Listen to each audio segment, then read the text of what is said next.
Apple iPhone గురించి ఒక tweet పెట్టారు. అంటే నేను 25% డ్యూటీ పెడతానండి. ఎవరికి పోతుందండి? ఎవరు కడతారు ఎక్స్ట్రా 25%? కొంటున్నా యుఎస్ గవర్నమెంట్ కాదు, ఎవరు కొంటారో వాళ్ళు కడతారు. యుఎస్లో తయారు చేయాలంటే దానికన్నా ఎక్స్పెన్సివ్ అయిపోతుంది, డబుల్ ద రేట్ అయిపోతుంది ఫోన్ది. బయట ఎందుకు చేపిస్తారంటే వాళ్ళ వేజెస్ తక్కువ ఉంటుంది. ఇండియాలో ఉన్న వేజెస్ కానీ, చైనాలో ఉన్న వేజెస్ కానీ, వియట్నాంలో ఉన్న వేజెస్ తక్కువ ఉంటుంది. So that is why the phones are made here. యుఎస్లో ఇచ్చే జీతాలు ఇస్తే ఆ ఫోన్కి డబుల్ ద రేట్ అయిపోతుంది. సో వీ కెనాట్ అఫోర్డ్ అని చెప్పి అక్కడ సో దానికి ట్వీట్ చేసి నేను వాడిని ధమ్కి ఇచ్చాను, నేను అది చెప్పాను. టిమ్ కుక్ ఏమైనా స్టేట్మెంట్ ఇచ్చారండి ఫ్రమ్ యాపిల్ సైడ్? నో. ఆయన షేర్ హోల్డర్స్ ఉన్నారు, వాళ్ళకి స్టేట్మెంట్ ఇవ్వాలి కదా, ఏం చెప్పలేదు. వీఆర్ కంటిన్యూయింగ్ బికాస్ యాపిల్ డైరెక్ట్గా భారతదేశంలో ఫోన్లు తయారు చేయవు. ఇట్స్ కంపెనీ కాల్ ఫాక్స్కాన్ వాళ్ళు చేస్తున్నారు. వాళ్ళు చాలామందికి తయారు చేస్తారు ఫాక్స్కాన్ లాంటి కంపెనీ. సో వాళ్ళు చేస్తే పని వాళ్ళు చేస్తున్నారు. కానీ ట్రంప్ ధమ్కి ఇచ్చాడు మోదీ గారికి క్వాట్ అయిపోరు. అట్లా మంచి కాదండి. మనం we are not Manmohan Singh. Pokhran blast చేయడానికి ట్రై అయినప్పుడు తెలిసినప్పుడు నరసింహరావు గవర్నమెంట్ కానీ, మన్మోహన్ సింగ్ గవర్నమెంట్ కానీ ప్లాన్ చేసినప్పుడు తెలిసిపోయింది యూఎస్కి. ఆలోచించండి, క్యాబినెట్లో డిస్కస్ చేయగానే వాళ్ళకి తెలిసిపోయింది that India is going to conduct nuclear test, underground nuclear test. ఆపేశారు, ప్రెషర్ పెట్టేశారు. అదే టైంలో వాజ్పేయి గారు గవర్నమెంట్ వచ్చినప్పుడు చూడండి ఏం చేశారు. Kalonji was there, George Fernandes was there. క్వైట్గా చేశారు, రాత్రిపూట పనిచేసి పొద్దున ఏం లేకుండా పెట్టేశారు, మొత్తం సాఫ్ చేసేసి మళ్ళీ రాత్రి పనిచేసి 3వ 4వ రోజులో we had a first test and after that 3 days తర్వాత ఇంకో టెస్ట్ చేసాం మనం. చేసాం కదా. సో ఇది ప్రాబ్లం అన్నమాట వీళ్ళది.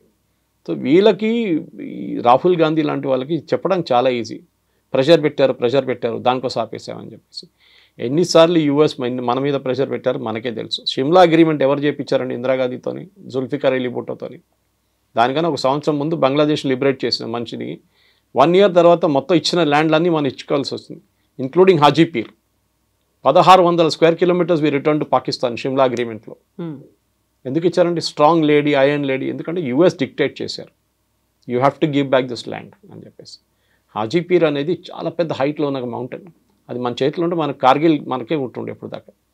కానీ అప్పుడు కార్గిల్ జరిగిన వార్ జరగదు, కానీ వీ గేవ్ ఇట్ అవే, ఇచ్చేసాం. అది చేసి చాలా తప్పులు ఉన్నాయి అట్లాంటిది.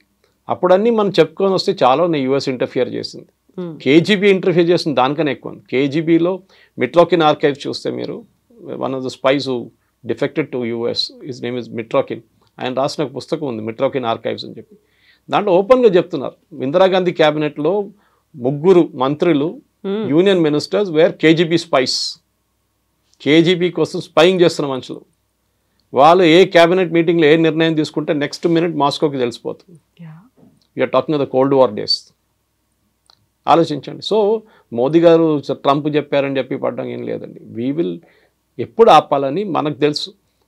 We cannot continue. Me believe చేయరు, ఆఫ్టర్ ద బంగ్లాదేశ్ వార్ మన కంట్రీ 4 సంవత్సరాలు బ్యాంక్రప్ట్ అయిపోయిందండి. ఏం చేయక్కర్లేదు. మీ ఇందిరాగాంధీ గారు చేసినట్లనే మోదీ గారు చెప్పాలి, సరే యుద్ధం కావాలన్నా మీకు ఒక డెఫినెట్గా చేద్దాం, ఒక పని చేస్తాను, రేపటి నుంచి పెట్రోల్ ప్రైస్లు 3 రూపాయలు పెంచేస్తాను, నాకు యుద్ధం నడిపించాలి కదా, డబ్బులు కావాలి కదా.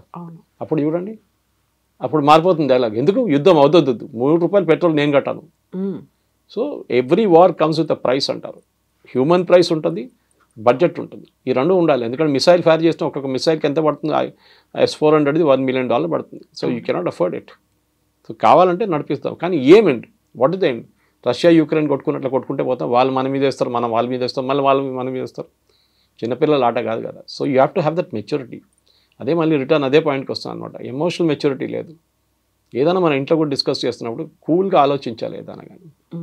Something similar should be done when you're dealing with politics also. So ఇప్పుడు మనం పాకిస్తాన్ నుంచి ఇక్కడికి వచ్చిన వాళ్ళు అక్రమంగా ఉన్నారు, లేకుంటే వీసా గడువు ముగిసిపోయింది, ఇమ్మీడియట్గా వాళ్ళని పంపించేసాము ఒక డెడ్ లైన్ అనేది పెట్టుకొని. ఇప్పుడు అలాంటి గడువే మే 30 వరకు ఉంది. వివిధ దేశాల నుంచి అక్రమంగా మన దగ్గరకు వచ్చిన వాళ్ళు అథెంటిక్గా వాళ్ళు ఉంటే ఓకే, అదర్వైజ్ మీరు వెళ్ళిపోండి అనే మాట. ఇప్పుడు ఇక్కడ ఒక రకమైనటువంటి కాన్ఫ్లిక్ట్ ఏమైనా కనిపిస్తుందా? వివిధ దేశాల నుంచి వచ్చారు, అందులో చాలా వరకు రోహింగ్యాలు వీళ్ళంతా ఉన్నారు, అందులో వాళ్ళ మీద సర్జికల్ స్ట్రైక్ చేయాలి అనేటువంటి ఒక మాట కూడా గతంలో వినిపించింది. సో ఇక్కడ ఇంటర్నల్గా ఇంతమంది ఉన్నారు అనుకున్నప్పుడు డీల్ చేయాల్సింది ఎలా అంటారు? స్ట్రాటజీ ఎలా ఉండాలంటారు? మా యూఎస్ ఏం చేస్తున్నారండి, ఇల్లీగల్ వీసా పంపించేస్తున్నారు కదా అందరినీ. అలాంటిది మనం ఇప్పటిదాకా చేయలేదు కదా. చేయలేదు, అది ప్రాబ్లం. మన 140 కోట్ల మంది పాపులేషన్ ఉన్న దాంట్లో సుప్రీంకోర్టు మనం చెప్పారు మనం ధర్మశాల కాదు ఇది. ఇదే రోహింగ్యాలు పాకిస్తాన్కి ఎందుకు వెళ్ళలేదండి? ఇదే రోహింగ్యాలు ఆఫ్ఘనిస్తాన్కి ఎందుకు వెళ్ళలేదండి? ముస్లిమ్స్ కదా వాళ్ళందరూ. సౌదీ అరేబియా తీసుకోవాలండే వాళ్ళని, యూఏఈ తీసుకోవాలండే, ఓపెన్ ఆర్మ్స్ ప్లీజ్ కమ్. ఖతార్లో వీళ్ళు టెర్రరిస్ట్ లీడర్స్ అందరూ అక్కడే కూర్చుంటారు. ముస్లిం బ్రదర్హుడ్ కానీ, ఐసిస్ కానీ, అల్ఖైదా కానీ, హమాస్ వీళ్ళందరూ ఖతార్ తీసుకోవాలండే, బహరీన్ తీసుకో, ఓపెన్గా యాక్సెప్ట్ చేయాలి. రండి మీరు రోహింగ్యా ముస్లిం, మాదే ముస్లిమ్స్, యూఆర్ సేమ్. వాళ్ళు తీసుకోకుండా భారతదేశంలో వచ్చి కూర్చున్నారు ఎందుకండి? నాకు అర్థం కాదు. అండ్ పంపిస్తే వీళ్ళేమో కాలిన్ గన్జాల్విస్ లాంటి వాళ్ళు సుప్రీంకోర్టుకి వెళ్ళి బోట్లో తీసుకెళ్ళి, అండమాన్లో తీసుకెళ్ళి థాయిలాండ్ దగ్గర పడేశారు, మయన్మార్ దగ్గర పడేశారు అంటున్నారు. మన దేశంలో ఇల్లీగల్గా వచ్చారు, మీరు లీగల్గా రాలేదు. యుఎన్హెచ్సిఆర్ కార్డ్స్ ఇచ్చారు, United Nation Human Right Commission, కానీ we are not a signatory to that commission. మేము యాక్సెప్ట్ చేయం. వారు యాక్చువల్లీ ఇదే సుప్రీంకోర్టు 2 నెలల ముందు రోహింగ్యా పిల్లలకి అడ్మిషన్ ఫ్రీగా ఇవ్వాలని చెప్పి ఢిల్లీ స్కూల్స్కి ఆర్డర్ ఇచ్చారు. మన పిల్లలకి లేదు, ఇండియన్ పిల్లలకి ఆర్డర్ వాళ్ళు అసలు పట్టించుకోరు. రోహింగ్యా పిల్లలకి అడ్మిషన్ ఇవ్వాలని చెప్పి సుప్రీంకోర్టు, కానీ వాళ్ళ మాట తీర్పు అంతా మారిపోయింది ఎక్కడ? ఈ కాన్ఫ్లిక్ట్ మొదలైన తర్వాత. మన మన శ్రీలంక నుంచి ఒక శ్రీలంకన్ వచ్చింది, మనం పట్టుకొని జైలు వేసేస్తుండే ముందే. ఫస్ట్ ఇల్లీగల్గా ఎల్టీటీ మెంబర్ ఉండే, మళ్ళీ మన పిఎంఎల్ఏ అంత పిఎంఎల్ఏ కాదు, వాజ్ అండర్ నథింగ్ ఎన్ఎస్ఏ, ఈ was arrested and put in jail in Tamil Nadu. Jail వేశారు, 10 సంవత్సరాలు జైల్లో ఉన్నాడు. ఇప్పుడు బయటకు వచ్చేయమంటున్నాడు అంటే నన్ను అక్కడ పంపేయకండి, నేను ఇండియాలో ఉండిపోతా అంటున్నాను. Supreme court sir nothing doing, next బోట్లో తీసి, నెక్స్ట్ ట్రిపుల్ చేసి, నెక్స్ట్ ఫ్లైట్లో తీసి పంపించేసాను ఇక్కడ. సో ఇది మన దేశం అండి. మన 140 కోట్ల మందిలో మినిమం క్యాల్కులేషన్ ప్రకారం, and this is not me, this as per news channels and మిగతా రిపోర్ట్ ప్రకారం మన దగ్గర 12 నుంచి 18 కోట్ల మంది ఇల్లీగల్ సిటిజన్స్ ఉన్నారు. నిన్న చూడండి హైదరాబాద్లో ఒక హాస్పిటల్ నుంచే బర్త్ సర్టిఫికెట్లు తయారు చేసుకున్నారంట, 18 దొంగ సర్టిఫికెట్లు. డెలివరీ ఎట్ హోమ్ అని చెప్పి ఇంకో 12 సర్టిఫికెట్లు తయారు చేసుకున్నారంట. ఎట్లా చేశారండి? Who are the certificate made for? ఎవరు వెనకాల ఉన్నారు? ఇక్కడ పిల్లలు పుట్టలేదు, మీరు ఎవరి కోసం తయారు చేస్తున్నారు? ఎందుకంటే అదే బర్త్ సర్టిఫికేట్ తీసుకెళ్ళి ఆధార్ కార్డు తయారు చేసుకుంటారు, దాని తర్వాత రేషన్ కార్డు తీసుకుంటారు, దాని తర్వాత ఓటర్ ఐడి తీసుకుంటారు. 18 కావాలి. పుల్వామా జరిగిన తర్వాత, ఫస్ట్ అటాక్ జరిగిన తర్వాత తెలిసి పాకిస్తాన్లో ఉన్న వాళ్ళు అందరూ పంపించేసారు ఇక్కడ షార్ట్ టర్మ్ వీసాలు వచ్చిన వాళ్ళు.